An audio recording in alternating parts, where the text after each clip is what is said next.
안녕하십니까. 소질 목사입니다. 자, 표준정관 이번 두 번째 강의 시간으로 교인의 권리와 의무에 관한 조항 제2장에 관해서 살펴보겠습니다. 지난 시간에 우리는 표준정관에 있어서 총칙란에 들어가야 될 내용들에 관해서 살펴보았는데, 총칙란에는 먼저 그 교회의 명칭이 규정돼야 되고, 그 교단, 그 교회 교단이 소속 교단이 어디인지 그 교단에 대해서 규정해야 한다라고 이야기했습니다. 대부분은 어떤 경우에서든지 개 교회가 그 교단을 소속 교단을 결정하고 결정할 수 있는 권한은 그 교회 개교의 교인들에게 있다. 이것이 종교 자유 원리와 독립성에 부합하다. 그런 판례를 남겨놓고 있습니다. 그러니까 교단이 개교의 소속 결정을 할 수 없고 교회만이, 그 교회 구성원들만이 교인총회를 통해서 소속 교단을 결정할 수 있다는 것. 그래서 정관을 통해서 교인들이 우리 본 교회는 어떠한 교단에 소속된 교인지를 분명히 밝혀야 한다. 그 이야기가 되겠습니다. 자, 지난 시간에 세 번째로 교회 조직입니다. 그 조직 안에는 어떠한 권력 구조에 의해서 우리 교회가 운영되고 있는가에 대한 그 조직편을 삽입해야 한다. 그 다음에 네 번째, 본 교회 설립 목적이 무엇인지, 어떠한 설립 목적에 의해서 세워졌는지, 어떠한 교리적 입장에 의해서 설립되었고 고유 목적이 도대체 무엇인지를 구체적으로 명시해야만 교회가 고유 목적 집행을 위해서 정부로부터, 구시청으로부터 면세 혜택을 받기 위해서는 고유 목적이 입증되어야 한다는 것. 그래서 정관에는 분명한 그 교회 고유 목적을 제정해야 합니다. 그래서 이 교회 설립 목적란에 우리 본 교회는 어떠한 교리적 입장에 의해서 세워진 교회인가, 즉 원교리, 설립될 당시에 그 교회 교리적 입장으로 인해서 앞으로 많은 분쟁을 예방할 수가 있습니다.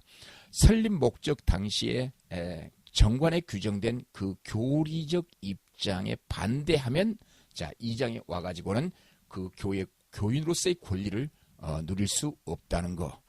그래서 2장에서 교회 권리와 의무란을 규정할 때 첫 번째 중요한 것은 교인의 개념, 교인에 대한 법적 개념을 2장에서 분명히 명시를 해둬야 합니다. 우리가 보통 장로교 정치체계에서 교인의 개념을 논할 때 처음에 예수 믿기로 하고 교회에 등록하여 신앙생활하는 그런 교인을 원입교인이라. 그런 원입교인이 6개월 동안 신앙생활하면서 교회에 학습문답을 통해서 학습문답교인, 학습교인이라 명칭을 갖고 있습니다. 학습교인은 세례교인이 되기 위한 과정에 있는 교인을 이제 학습교인이라고, 6개월 이상 교회에 출석하게 된 이후에 세례문답을 통해서 세례교인이 되는데, 이 세례교인, 예수를 처음 믿어서 세례교인이 되는 절차가 있고, 유아세례, 즉 보통 모태신앙이라고 하죠. 모태신앙인 자가 유아세례를 받고 만 14세 이상일 때에 입교 문답을 통해서 입교인이 될 수가 있습니다. 그래서 우리 장로교 정치 원리에서는 이 입교인과 세례교인이 법적 책임을 지고 권리와 의무를 행사해야 되는 책임 있는 교인으로 상정해서 공동의 회원으로 언급합니다. 그러니까 공동의 회원이 되려면 먼저 당회가 공동의 회원이라고 하는 사실을 입회 결정해 줘야 합니다. 당회가 공동의 회원 세례를 받았는가, 입교 문답을 통해서 입교식을 행하였는가, 그 확인해서 세례교인이고 입교인이라고 한다면 당회가 공동의 회원으로 입회 결정해서 교인 명부에 기재를 하게 됩니다. 이제 그렇게 기재됨으로써 공동의 회원, 즉 교인의 명부에 기록된 자는 그 교회 교인이라. 여기서 중요한 개념 하나가 있습니다. 여기서 그 본교회, 그 교회 교인이면 그 교회 재산권이 주어진다. 이거 대단히 중요한 이야기입니다. 자, 비법인 사단으로 교회를 설명합니다. 교회가 국가 안에 존재하고 있는 이상 국가 각종 법령들은 법인과 법인 아닌 비법인 사단이 존재하게 되는데, 종교단체인 이 교회를 우리는 비법인 사단이라 그렇게 이야기를 합니다. 비법인 사단으로서의 교회 구성원들은, 교인들은 그 교회 공동 재산에 대하여 공동 소유권을 갖게 됩니다. 그러니까 아무개 신자가 우리 교회에 등록해서 당의 결정으로 정식으로 법적으로 교인 등록을 하여 교인 명부에 기재가 되면 그 교회는 그 교회의 재산권을 갖게 됩니다. 교회는 헌금을 통해서 많은 재산과 재정이 확보되지 않습니까? 교회의 그 많은 재산들은 소유권이 누구에게 있는가? 담임 목사에게 있는 것도 아니고 당회원들에게 있는 것도 아니고 특정 단체와 그룹과 특정 개인에게 그 소유권이 주어져 있지 않고 교회의 재산은 교인들의 공동 소유 재산이라. 그래서 우리 민법에서는 이 공동 소유 재산 가운데 합유 재산이 있고 여러 가지 공동 소유 재산 가운데 이제 그런 총유물이라 그런 재산의 성격들을 갖고 있는데, 교회 공동 소유 재산은 민법에서 언급된 총유 재산이라 이렇게 규정합니다. 이 총이라고 하는 것은 이제 민법에서 275조에 규정된 내용인데, 교회 재산을 총유물이라고 언급한 이유는 교회 재산은 교인들의 공동 소유 재산인데 개인에게 권리가 없습니다. 개인의 지분권이 없습니다. 개인의 지분권이 없다 보면 개인이 그 재산을 처분할 처분권이 없습니다. 그래서 이 교회 재산을 총유 재산이라고 할 때 교인들의 공동 소유 재산이기는 소유 재산인데 개개인에게 지분권이 없고 처분권이 없다. 개개인에게 처분권이 없다. 단지 그 재산을 사용할 수가 있다. 교인이면 그 재산을 사용할 수가 있고, 교인 총회인 공동에서 재산을 처분할 때 개인이 의결권을 행사할 수 있는 그런 형태의 재산을 총유라고 하는 공동 소유 재산인데, 교회 재산을 총유 재산이라 그렇게 말합니다. 그러니까 어떤 교인이 우리 교회 당의 결정으로 교인으로 등록이 되면 그 사람은 이전에 교회에 등록했던 교인들과 더불어 함께 공동 소유권을 갖게 된다는 거. 그래서 교인으로 입회 결정을 할 때 당신은 우리 교회 교인입니다. 법적으로 교인으로서 공동에 참석하여 각종 의결권에 참여할 수 있는 권한이 있습니다. 교인의 권한과 권리를 준다는 것은, 교인의 권리가 주어진다는 것은 그 교회 재산권을 갖게 된다는 것을 의미합니다. 따라서 교인으로 결정할 때는 대단히 중요합니다. 이단자들이 자신의 신분을 속이고 교회에 등록해서 재산의 공동 소유권을 갖게 된 이후에 그 권리를 가지고 계속 민사소송을 제기하게 되면 교회는 엄청난 혼란에 빠지게 됩니다.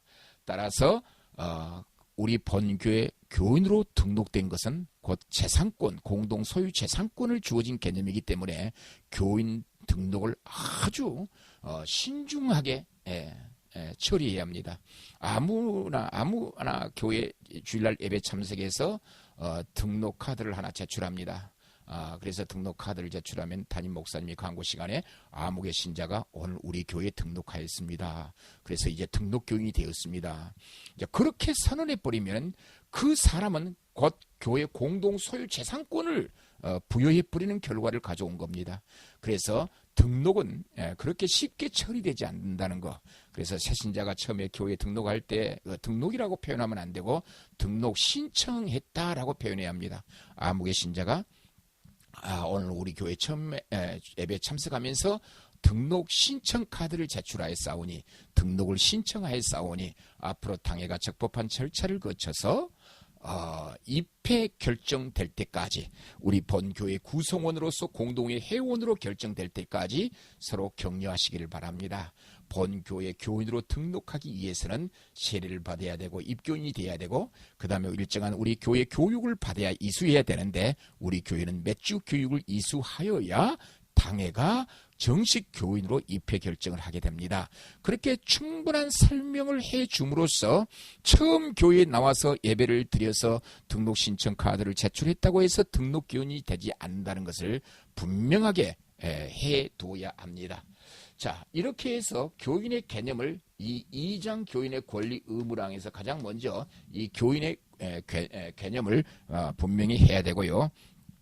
두 번째 교인의 권리 의무의 취득과 상실에 대한 규정, 교인의 권리에 대한 교인의 법적 교인에 대한 그 지위를 어떻게 하면 취득하고 어떻게 하면 상실된다라고 하는 그 규정을 분명히 해줘야 합니다.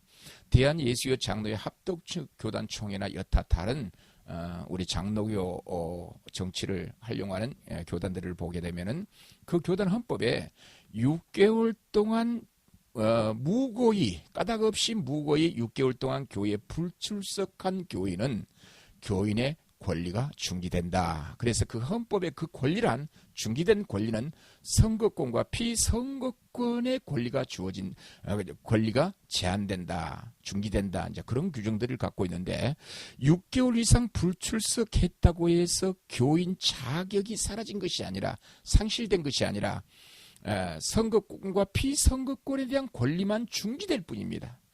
그래서 의결 정족수를 산정하는 기준은 재적 교인인데, 무고히 6개월 이상 교회에 불출석했다고 해서 재적 교인의 카운트에서는 사라지지 않습니다. 상실되지 않습니다.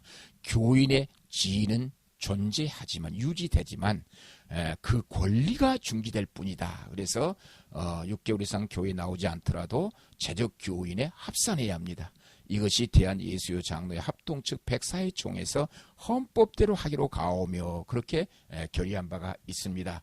그렇다면 무고히 6개월 동안 교회에 불출석했을 때 재적 교인에는 산입을 하여 의결 정족수에 영향을 끼치게 되므로 교회 정관에 교인의 지위가 상실될 경우에 대해서 어떻게 기록하냐면, 그냥 무고히 6개월 이상 교회에 불출석할 경우는 당회의 결정으로 교인 지위가 상실된다.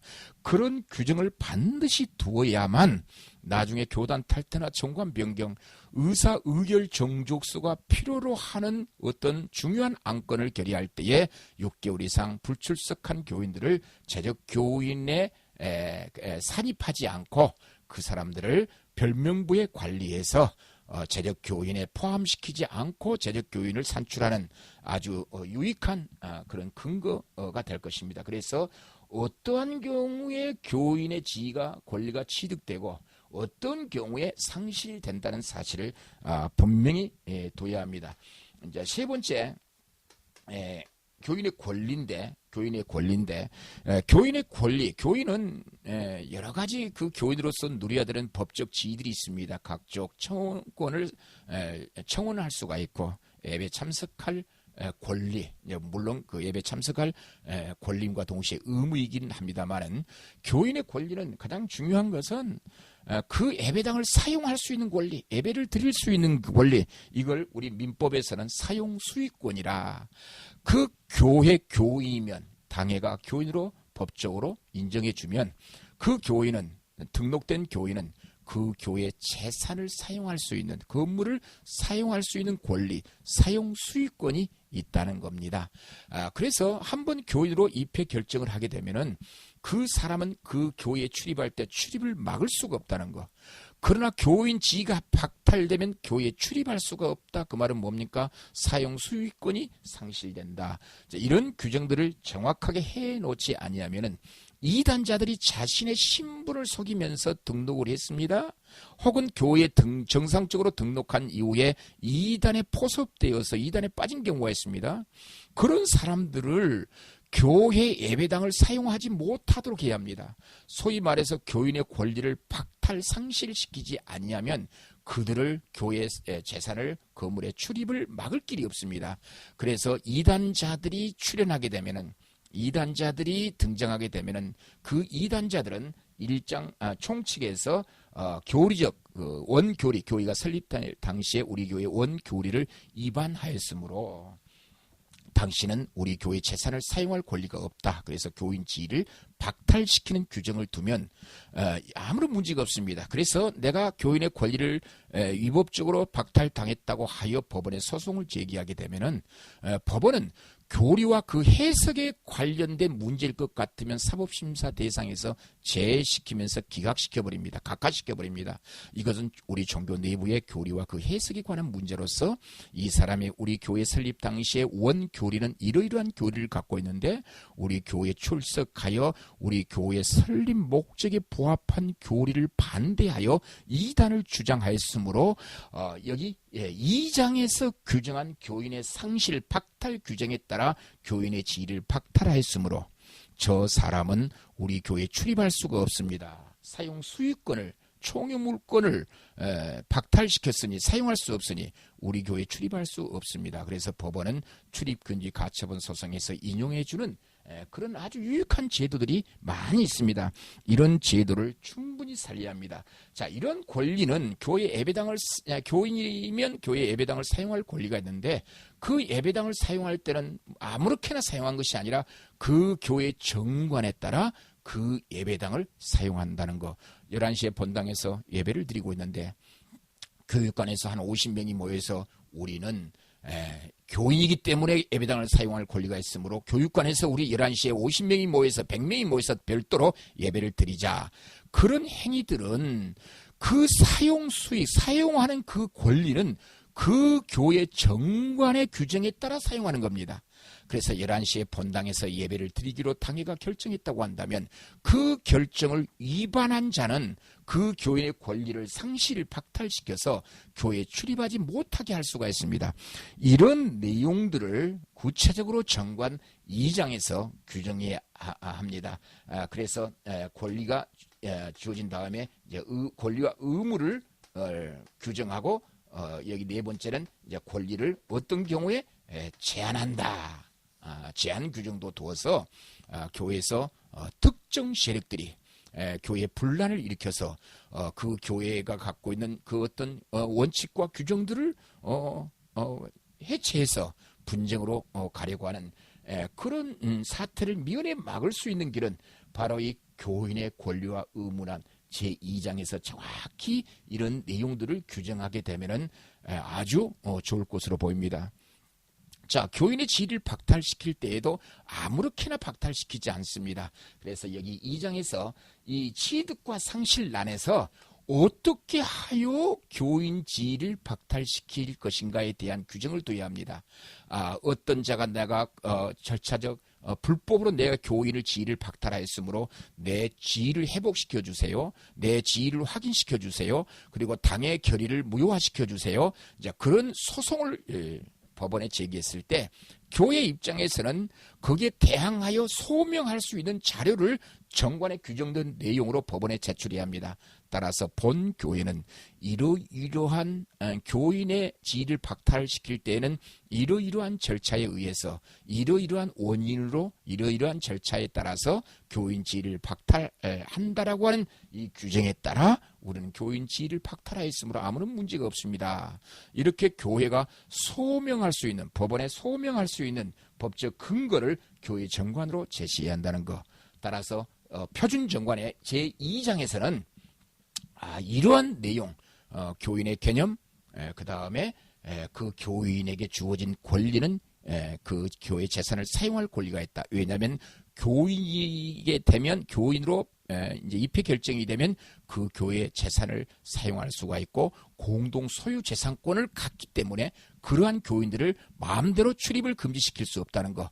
그러나 그 교인이 교리를 위반했거나 원교리, 우리 교회 설립 목적에 해당된 원교리를 위반했거나 이러한 규정을 위반하였을 때에 당의 결의로 그 교인 지위를 박탈 상실시켜서 그들을 제한하고 혹은 교인 지위를 박탈시켜서 출교 처분하게 되면 그 교인은 교회에 출입할 수 없다는 것. 이렇게 하여 교회를 지키고 보호하는 이런 법적 절차가 표준정관 제2장에서 반드시 규정되어야 한다는 것.